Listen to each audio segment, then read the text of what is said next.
วัตถุที่บ่อนุญาตให้นำขึ้นเรือบินนี่นะโดยทั่วไปแล้วก็มี2ประเภทเด้อ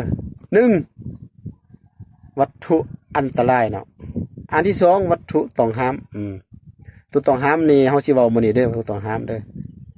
วัตถุต้องห้ามนี่ก็คือ1แม่นป้อหยังป้อปืนบางคนว่าปืนแต่งก็ไปได้บ่ได้เนาะทุกชนิดปืนนี่เอาไปบ่ได้เด้อชนิดเด้อไปบ่ได้เด้ออันที่2มีแม่เราต้องมีลูกเนาะลูกหยังลูกปืนลูกปืนทุกชนิดก็เอาไปบ่ได้บางคนลูกว่านนี่นะมันลูกโดดลูกว่านเอาไปบ่ได้บ่ได้เนาะบ่ได้มีหาเก็บไว้อยู่เฮือนโลดเนาะอยากเอาไปก็เอาไปเนาะเอาไปเก็บเงินไปพร้อมเนาะให้เขาปรับเนาะอันที่3คือสิ่งแหลมคมเนาะสิ่งแหลมคมนี่มีหยังแดมีมีดมีพามีงาวมีบางคนว่ามีดกันไกลเอาไปได้บ่ได้เนาะเล็กบีบซิ้วไปได้บ่ได้เนาะ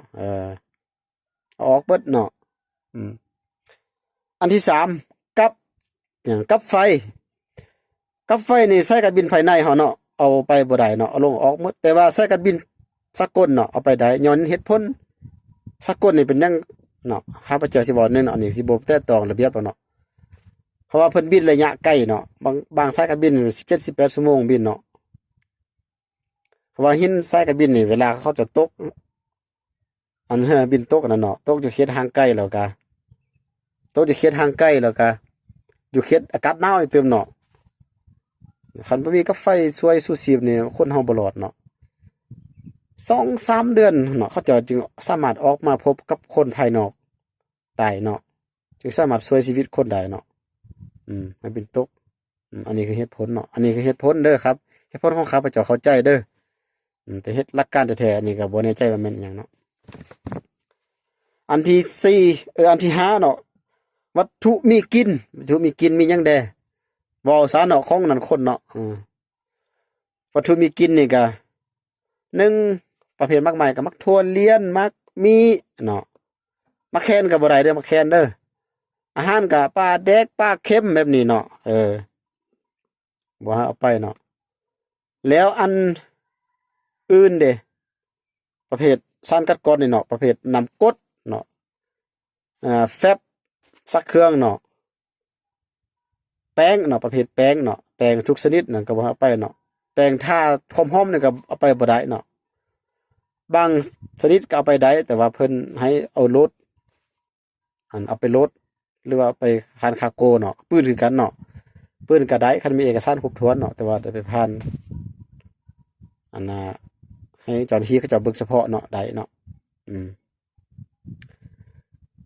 ฝากติดตามเด้อผู้ใดคิดว่าคลิปนี้มีประโยชน์เนาะว่าจะมีกำลังใจเฮ็ด EP ต่อไปเนาะข้าพเจ้าก็พอมีความรู้นิดนึงก็อยากมาเผยแพร่ให้ประชาชนได้รับรู้เนาะเวลาเดินทางมันเขาจะบ่ได้เสียเสียเงินแล้วก็เสียสิ่งของวัตถุของเฮาน่ะเนาะทิพย์ละลาเนาะหลายคนก็มีความรู้แต่เพิ่นก็บ่เผยแพร่เนาะบางคนก็สิกังวลในเรื่องความละเอียดอ่อนของสิ่งของต้องห้ามนี่เนาะอย่ามันแตะต้องต่อกฎระเบียบกฎหมายเนาะคือข้าพเจ้าเนี่ยคิดว่าตัวเองมีความรู้นี่บ่เอามาเผยแพร่ประชาชนรู้แต่รู้ไว้เฮ็ดหยังวะเนาะคันรู้ก็เอาฟังไว้ซื่อๆเนาะบ่มีประโยชน์หยังเนาะมาเฮาก็เว้าในขอบเขตที่มันจำกัดเนาะบ่เว้าถึงระเบียบศึกษาเนาะเว้าแต่ว่าสิ่งต้องห้ามเพิ่นบ่ให้เอาขึ้นแล้วก็ซำนี้เนาะให้ประชาชนรู้ว่าเจ้าบ่ต้องเอาขึ้นแล้วก็แล้วเนาะมีหยังแดแบบนี้เนาะเนาะขออนุญาตนำทางภาคส่วนเกี่ยวข้องเนาะผู้ใหญ่ผู้เต้เนาะคันว่าผิดพลาดประการใดก็ขอโทษนำเนาะเพราะว่านี่ตั้งใจอยากให้ประชาชนเขาเจ้ามีความรู้เนาะเพราะว่าเวลาเขาเดินทางมันจึงสิบ่ยุ่งยากแก่เขาเจ้าแล้วก็พนักงานเนาะสวัสดีขอบใจติดตามเด้อเพกปียนต์เด้อบ๊ายบายโอเค